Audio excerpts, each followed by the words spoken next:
Bonjour, je me présente, je suis Francine de Blois, artiste peintre depuis maintenant, je dirais, plus de 50 ans.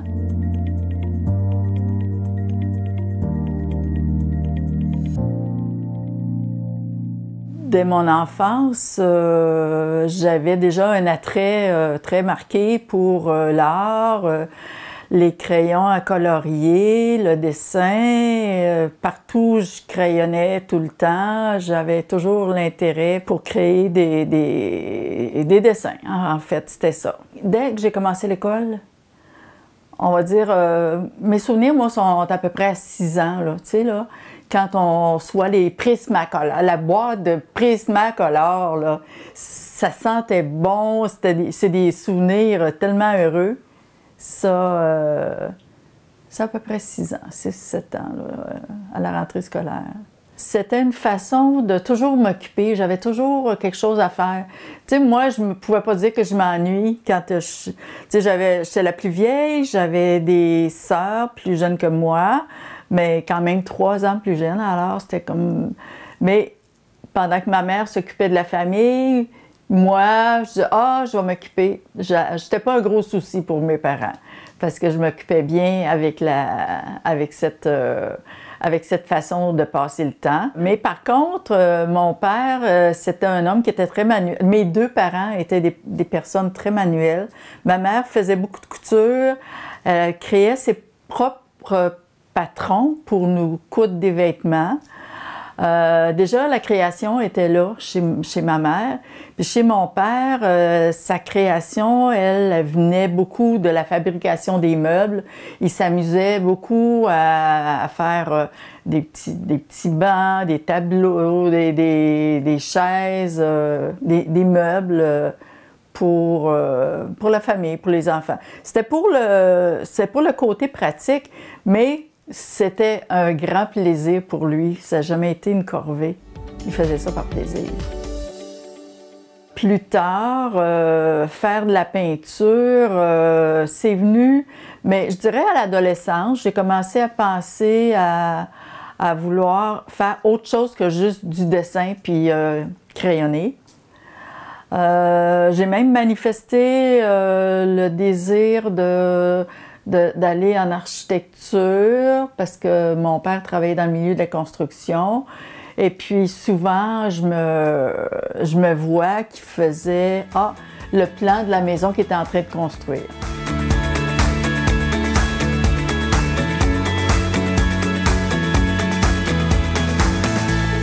Je dirais que les ressources n'étaient pas très grandes à cette époque-là. À l'école, on avait des activités manuelles le vendredi après-midi. Je me souviens que ça, c'était une journée qui était plus heureuse que les autres. Puis, mais c'était pas nécessairement pour peindre mais c'était de la créativité, en fait, de toutes les manières. Fait que ça, c'était quelque chose qui me rejoignait.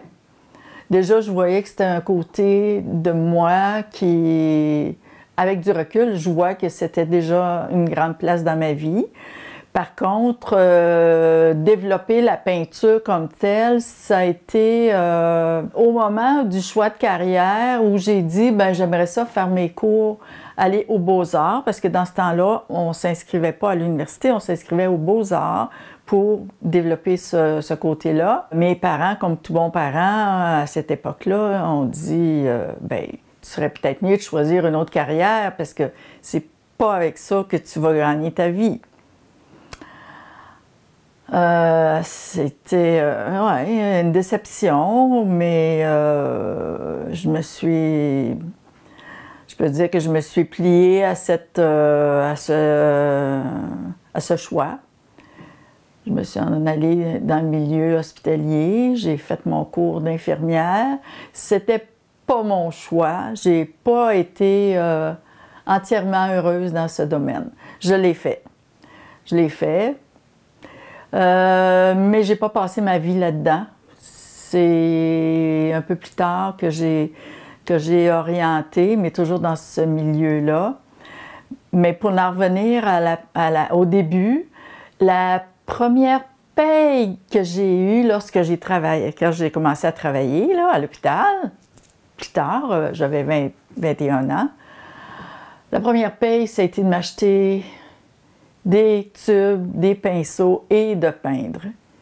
Et là, j'ai commencé à peindre, mais j'ai pris une formation aussi. Mais c'était considéré comme un loisir parce que je travaillais, j'avais un travail et c'était vraiment comme un loisir, mais moi, mon loisir, il était important.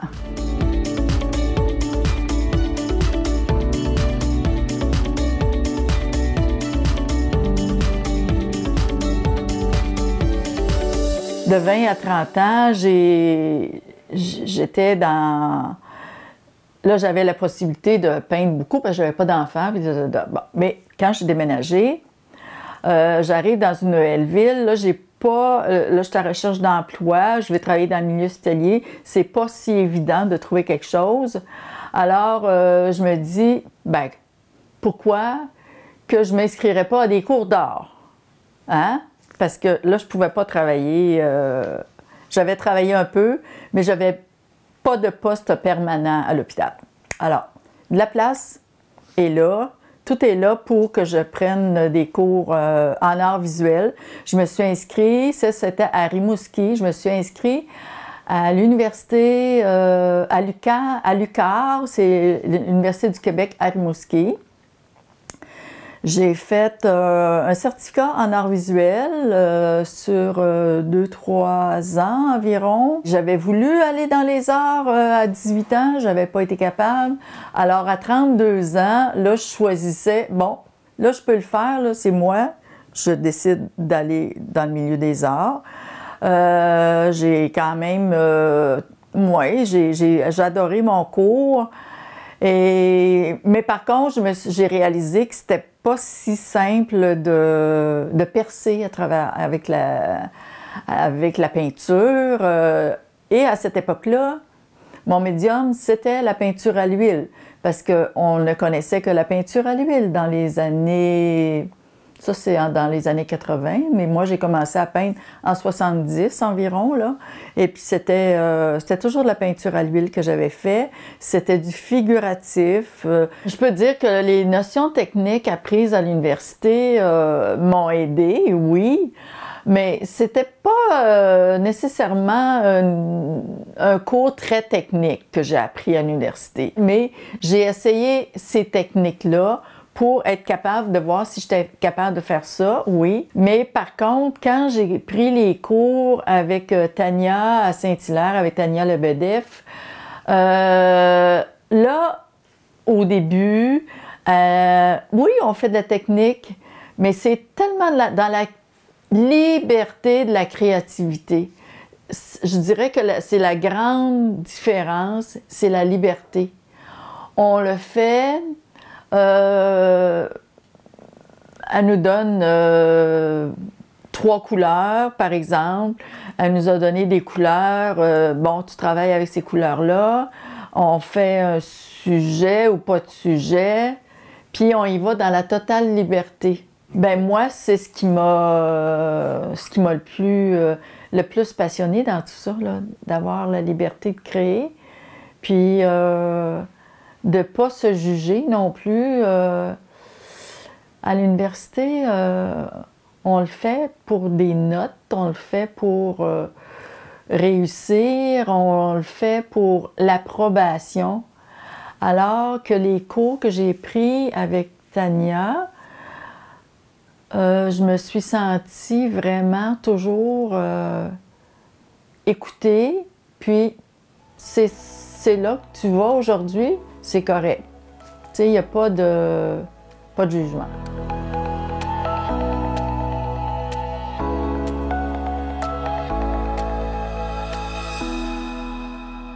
On est sur quelques années. J'ai eu un enfant.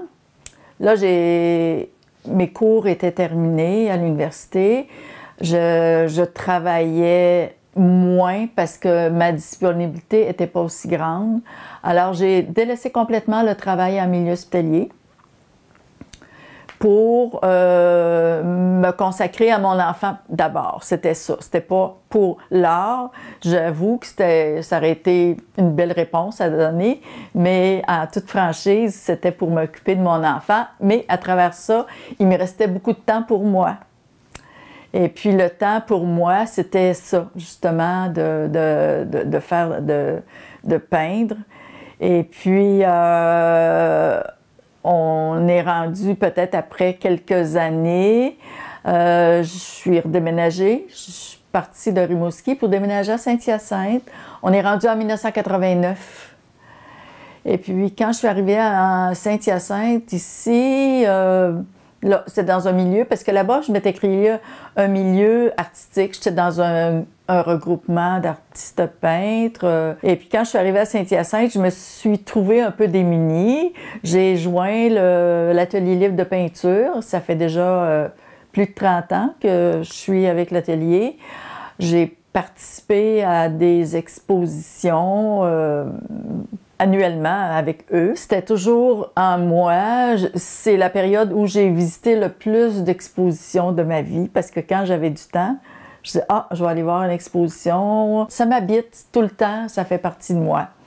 Et puis, j'ai découvert dans les années 90, 94, 95, en allant visiter à Montréal une exposition, une artiste qui avait la liberté de créer comme moi, je souhaitais le faire. Autant. Puis j'adorais ce qu'elle faisait. J'avais noté son nom et puis je ne savais pas où elle habitait, mais j'avais son nom. Et quand j'ai réussi à avoir un numéro de téléphone, je lui ai téléphoné pour lui demander si elle donnait des cours. Puis il n'y a pas de hasard dans la vie, hein?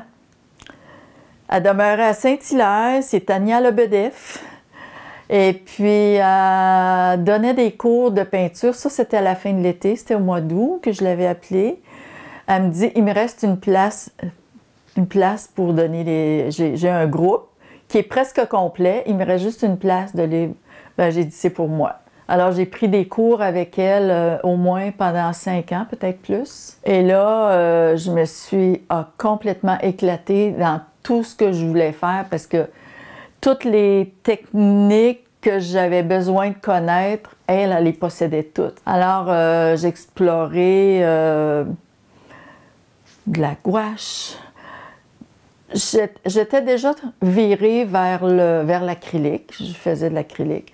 Mais j'ai fait des collages, du travail avec des techniques mixtes, mettre du mortier de structure sur le tableau, faire des pochoirs, tu sais, faire différentes façons. Et j'en mangeais. Ça, je voulais faire ça tout le temps, tout le temps, tout le temps. Là, j'ai créé beaucoup. Dans les années 90, là, c'était une période où, dans ma vie, 90, 2000, j'ai créé beaucoup parce que c'était pas nécessairement pour exposer, mais c'était vraiment pour explorer, pour m'amener vers ma façon de travailler à moi et utiliser mes couleurs aussi, parce que j'ai des couleurs que j'aime, puis il y a des couleurs que j'aime moins. Puis moi, j'aime beaucoup la technique mix. Alors, j'ai besoin qu'il y ait de la structure dans le tableau. J'ai besoin qu'il y ait des matières qui donnent un plan. J'ai besoin d'avoir des atmosphères aussi. Alors, j'ai réussi à tout combler ce que j'aimais. J'ai arrêté de travailler en 2010. Puis à partir de 2010, là, j'ai dit « Ah, bon, je vais me consacrer entièrement à la peinture. » Enfin, dans ma vie, ça m'arrive.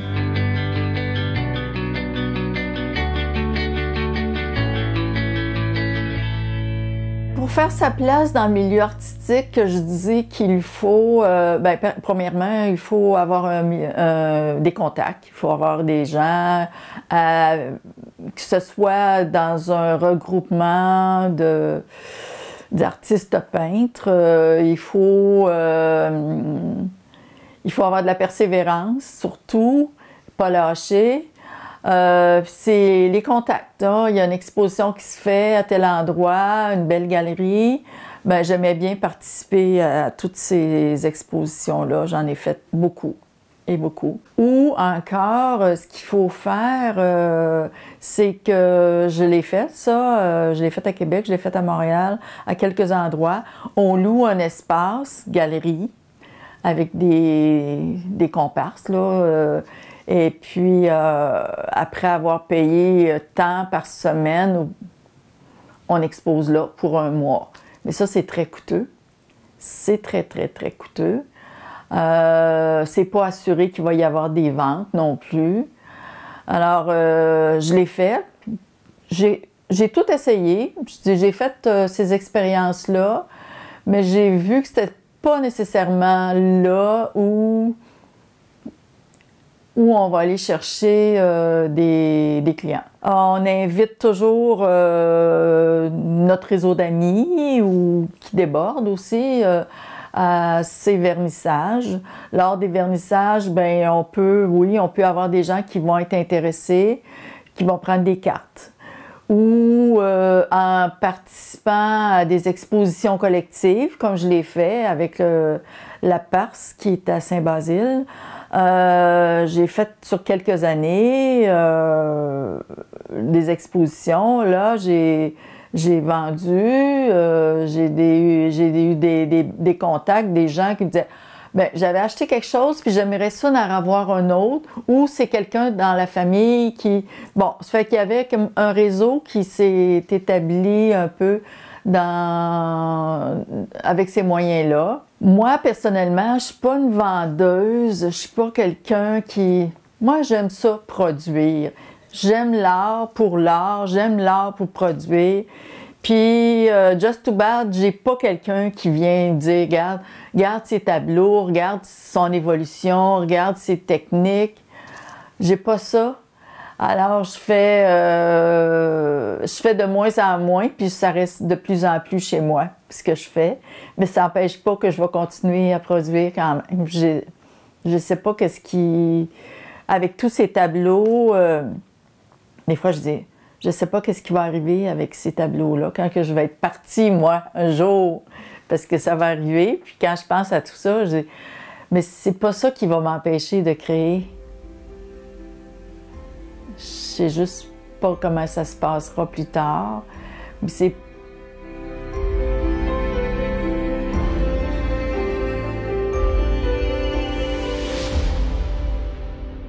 Le syndrome de la page blanche du tableau blanc, ça existe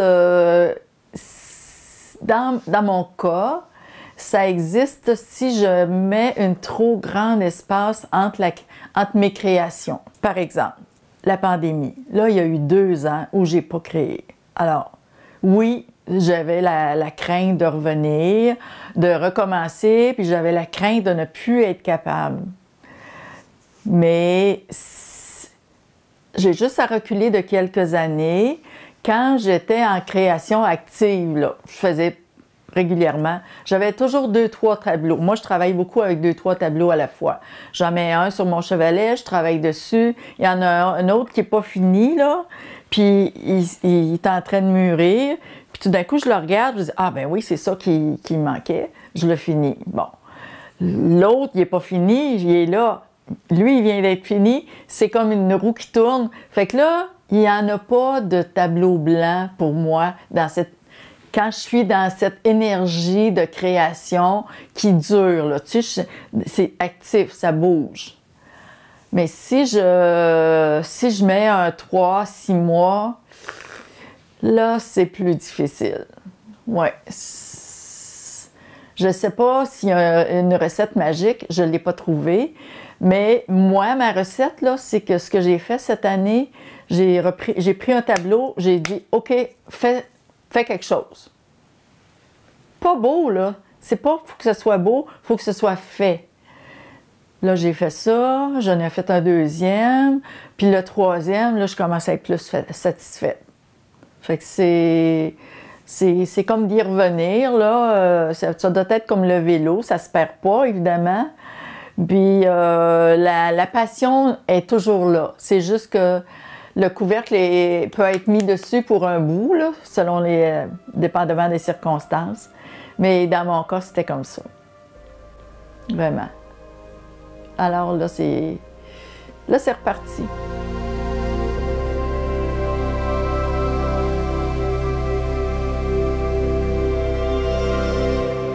Moi, je dirais que mon inspiration, ça vient... je dirais que ça vient des émotions. Dépendamment de ce que je vis, de ce qui m'entoure, du quotidien, les couleurs vont être variées selon ces humeurs-là. Mais à la base, je me laisse inspirer par les couleurs. J'applique mes couleurs. Je viens de le faire avec ce tableau. J'ai appliqué des couleurs et puis je ne sais pas où je m'en vais. Je me laisse guider. C'est lui qui m'appelle à faire ça parce que je dis, ben, ça demande un équilibre, un tableau. Tu sais, il y a des lois. Même si c'est de l'abstrait, il y a des lois. La loi des tiers, bon, bref, je suis pas ici pour la technique, sauf que je trouve que quand on a commencé à placer les couleurs, moi, c'est beaucoup plus facile d'y aller avec ce que ça soulève. Tout d'un coup, oh, je vois ça. Bon.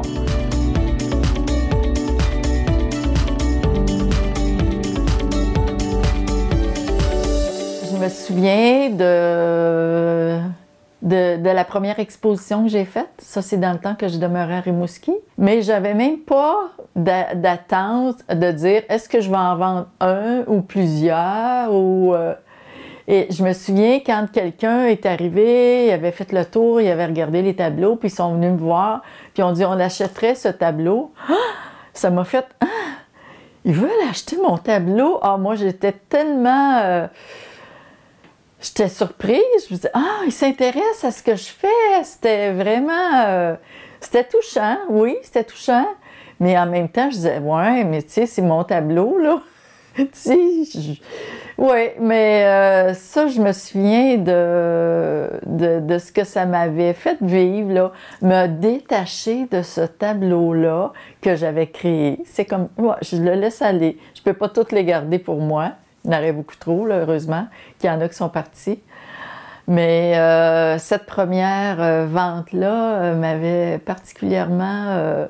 je l'ai toujours en souvenir, ce moment-là, des gens qui sont venus me voir là, pour me dire qu'ils voulaient acheter un tableau. Je ne suis pas une vendeuse en dedans de moi. Tu sais, je ne suis pas compétitive dans ce sens-là. Je n'ai pas souhaité nécessairement de dire « Ah, je vais en vendre à toutes les fois ». Peut-être que j'aurais dû être comme ça, je n'aurais peut-être vendu plus, mais moi, je dis, c'est un coup de cœur, c'est un tableau. Quand on le voit, il nous plaît ou il nous plaît pas. Tu sais, il y a des gens qui vont l'acheter pour un décor, mais j'aime mieux que ce soit quelqu'un qui ont vu quelque chose qui les a touchés intérieurement. Là. Tu sais, bon, ça les a fait vivre un moment de joie ou qui les a amenés dans un souvenir joyeux, j'espère. Là. Pour moi, là, ils sont partis. Je les ai faites, puis regarde, ils sont corrects. Là, maintenant, là, ils sont ailleurs. Je me suis plus attachée à dire « Ah, c'est mon tableau, je ne vais pas le laisser partir. » C'était comme « Ben oui, je le fais, puis tant mieux s'il plaît à quelqu'un d'autre. » C'est pas juste pour moi, ça. C'est pour montrer, mais ça peut être pour vivre chez quelqu'un d'autre aussi.